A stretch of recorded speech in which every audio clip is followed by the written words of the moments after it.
आज आपण बनवूया आंबट गोड असं चटकदार आणि तोंडाला चव आणणारं लिंबाचं लोणचं। तर त्यासाठी आपण इथं लिंब घेतलेली आहेत। हे लिंब स्वच्छ धुवून आणि पुसून घ्यायचे, पाणी निथळायला ठेवायचे। पाणी निथळल्यानंतर सुकल्यानंतर स्वच्छ कॉटनच्या फडक्याने पुसून घ्यायचे, त्यामुळे लोणचं आपलं जास्त दिवस टिकतं। आता हे पूर्ण सगळे लिंब पुसून घेतलेले आहे आणि आता आपण ते कापणार आहे। तर कापताना आडवं लिंबू कापून त्यामधले बिया काढून घ्यायच्या, सगळ्या बिया काढून घ्यायच्या, त्यामुळे ते दाताखाली येत नाही आणि कडवट लागत नाही, म्हणून शक्यतो सगळ्या बिया काढायच्या आणि आपल्याला जेवढ्या लहान मोठ्या फोडी करायच्या तेवढ्या फोडी करून घ्यायच्या।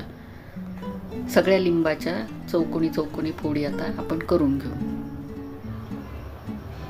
तर या लिंबाच्या अशा छोट्या मोठ्या फोडी बनवून झालेल्या आहे आणि बी आपलं बाजूला झालेलं आहे। तर एक साईडला बी काढून टाकलेलं आहे सगळं।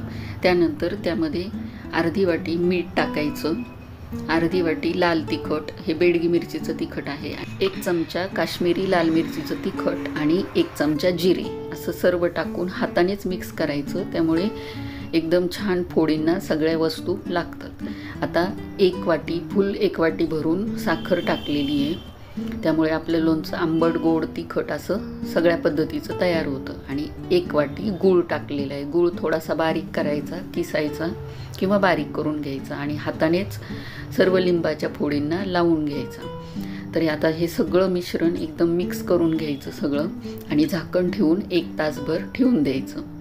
1 तासानंतर उघडून पाहायचं तर लिंबाच्या फोडींमध्ये मसाला एकदम छान असा मिक्स झालेला आहे।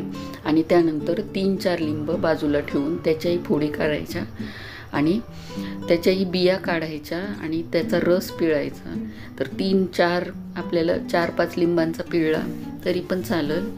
तर पूर्ण रस त्यामध्ये पिळल्यामुळे आपले लोणच्याच्या फोडी सगळ्या रसामध्ये मिक्स होतात आणि थोड्याशा बिया वगैरे राहिलेल्या असेल तर त्याही नंतर सुटलेल्या असतात, निघून येतात, काढून टाकायच्या।